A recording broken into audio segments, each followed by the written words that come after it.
was the first road trip, and I felt zero anxiety after the road trip. I was like, this is so easy. I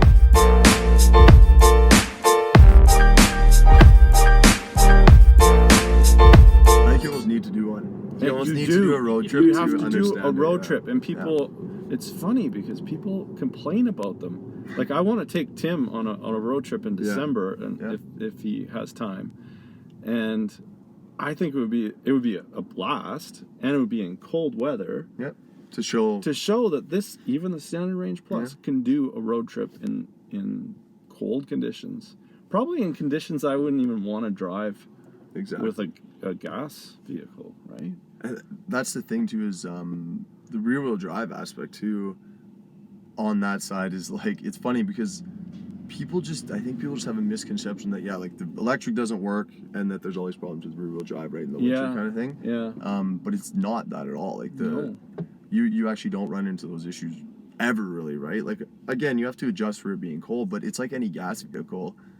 30% you lose on gas easily as well in the winter. People just don't realize it because there's a gas station everywhere. Yeah. So you're losing the same efficiency on a combustion vehicle easily. It's just more obvious in an electric vehicle because it's the first thing that comes to mind, right? But it's just comparing apples to apples. There's not really any differences. No.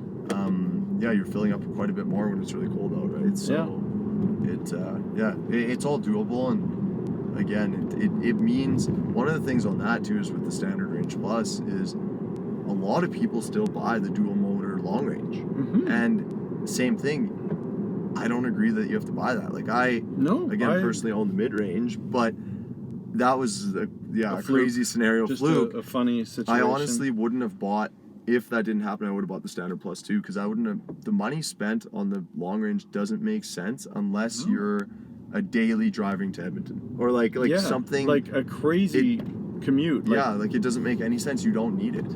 It's not. I follow one of my favorite YouTubers now. His channel is Dirty Tesla. He has a crazy long commute, like 70 miles. Yeah. Okay. Yeah. And when you're doing that kind of commute, I can see needing a longer range. Yeah. In the winter, you get into situations where you might need that. Yeah. And he's saving money, for sure, driving that vehicle compared to gas, right? Like the amount of gas you'd have to spend. I'm sure he's saving huge amounts of money driving the long range variant of this car. Yeah. But like you say, this is plenty for a daily driver. We might have enough material here, Tim. There we have like 2 videos.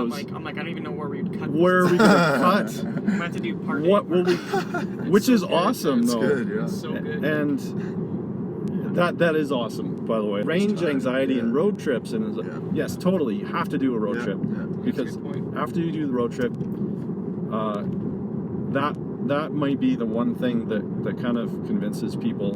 Hey, this car is capable of city driving 100%, like better than any other vehicle out there. From a daily driving standpoint, electric is so much easier because you plug in at home or you plug in at work, whatever you're doing there, and you never have to visit a gas station again. Exactly. Right?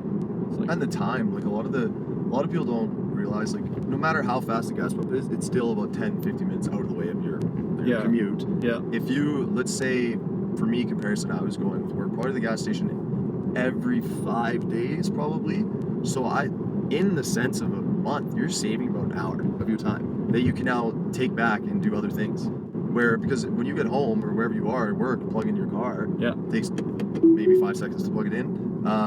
You've now won back an hour, which time is a very valuable thing, right, in everybody's life. So I think there's all these other ways to look at it. And the convenience, right? In the city, the convenience of never having to worry about that. Yeah. And like you said, the ease of the drive, you can do these autopilot things, right? There's so many attributes that are just so much better. Right, just like right now in stop and go traffic. Oh, you can't beat there's no comparison. Some people have said, "Oh, Toyota has it," and like, no, I'm sorry, there's no comparison. No.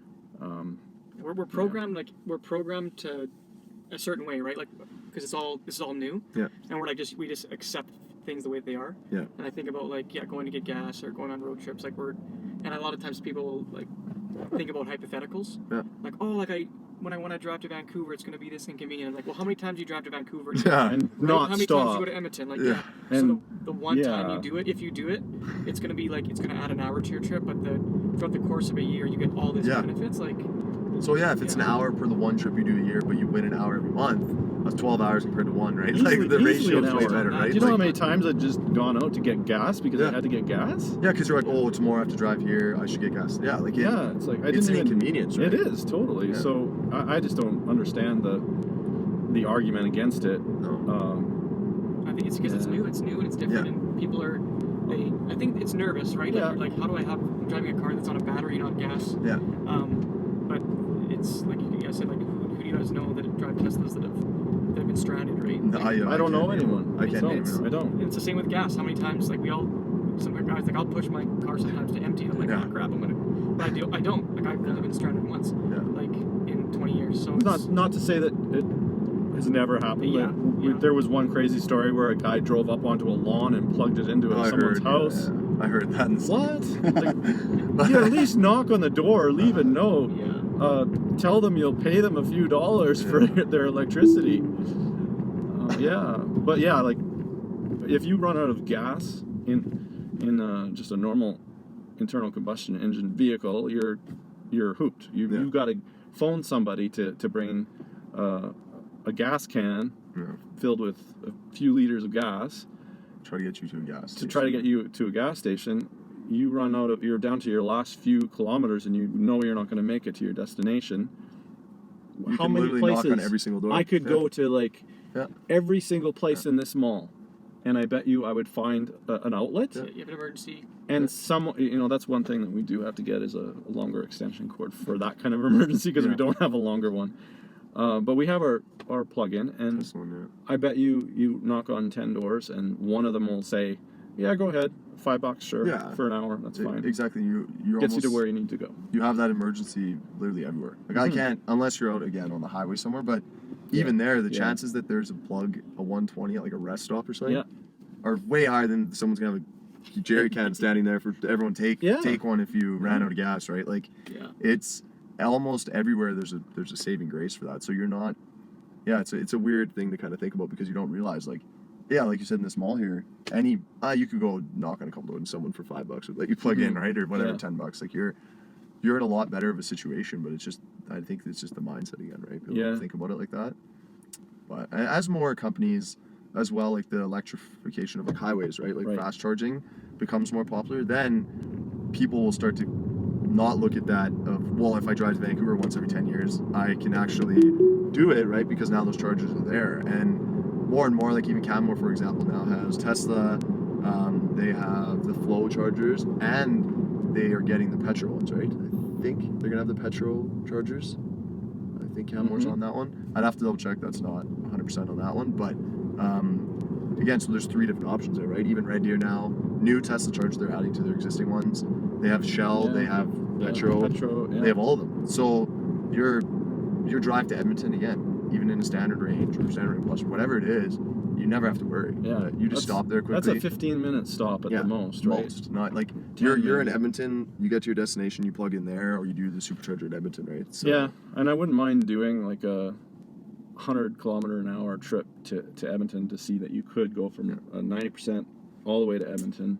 You know, driving with single digits possibly. But I was gonna say I did it in mine, so I've done quite a bit because we do operations in Edmonton. And I used to, what was it? I went charged to about 100, did my like morning commutes to the office and stuff, so it was probably like 90, 95 or whatever once I left, and I got to Edmonton. And there was quite a bit left. And it was like over 100 kilometers. Like it was nothing. This Yeah. was summer though. Like this was summer. yes, definitely summer. But yeah, it was sitting. I think it was between 80 to 100 is what I'd have to double check. I should have wrote down. But yeah, like it wasn't as crazy as I thought. And I was going like you're going 120 on the highway, whatever. It is. what are following traffic? Yeah, right? following traffic. Like and even my parents live in BC, and to them I can make it without stopping as well. So they have an EV and I plug it in their house. Oh, wow. But Cool. yeah, they have a Fiat 500, so it's a little bit of more of a little. Like yeah, I think The it gets little up to like one, 170 kilometers or whatever. Yeah, filled, maybe but- maybe 100 miles. Yeah, but yeah. probably not. So, but no, again, in the winter, I haven't tried it yet. I'm trying it here in December. Yeah. So it'll be interesting to see the data if it tells me to stop in Canmore. Which trip? Oh, so through Canmore to where? So Windermere, right outside Windermere. Oh, okay. So it'll my be. sister lives there. Oh, nice. Yeah, Yeah. it's a good spot, and they actually have. Radium does have the BC Hydro charger as well. Yeah, we just need that adapter. We have to get the stupid adapter. 650, and it's so big. So much. Oh man, it's like $650. And then it takes up half of your frunk. Yeah, it's huge. I haven't made the dive into buying it. I'd rather get other, like a dryer outlet. Yeah. Plug and get those, and I don't know if the value if it would ever. Right now, doing the math, I don't know if it pays off to pay the $650. No, I don't think so. Yeah, well, it's pretty much for if it's not a Tesla network charger, you need an adapter for the Tesla. Yeah. Because they're CHAdeMO or combo, so you need an adapter to plug into the CHAdeMO side for the actual Tesla one, which kind of sucks. But Tesla's building out their network right now more. They went Saskatchewan, they just opened up a bunch of those that way. Yeah. Going out to Vancouver. They're adding some more on there that route too, which is awesome because before getting to Kamloops to Revelstoke coming from Vancouver was pretty tight. You have to stop in Kamloops, and now there's another one where you could just do Merritt to this new stop. I think it's Sycamoose, which is a little more reasonable for stops. Like it's not always fun to drive only 80 kilometers and then have to stop for 5 minutes. Yeah, exactly. And want to enjoy it too. You almost want to like drive 10 kilometers an hour or slower. Yeah. Just so you can make the longer trip. And it does see, that's where you start thinking differently, right? Yeah. Because you're thinking about, I don't really want to stop on this stop, and I want to make it to the next one, and I know I can arrive if I drive 90 kilometers an hour instead of 100. Yeah. So you start thinking of those efficiencies, and that just happens when you get an electric vehicle. I really don't know how to describe that. You get a really powerful vehicle, you totally forget about it. You don't care, and you just kind of drive. Yeah. But you get a vehicle like this that is both crazy fast and efficient, you do start thinking about efficiencies from time to time.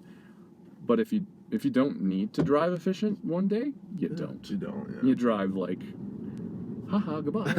Exactly.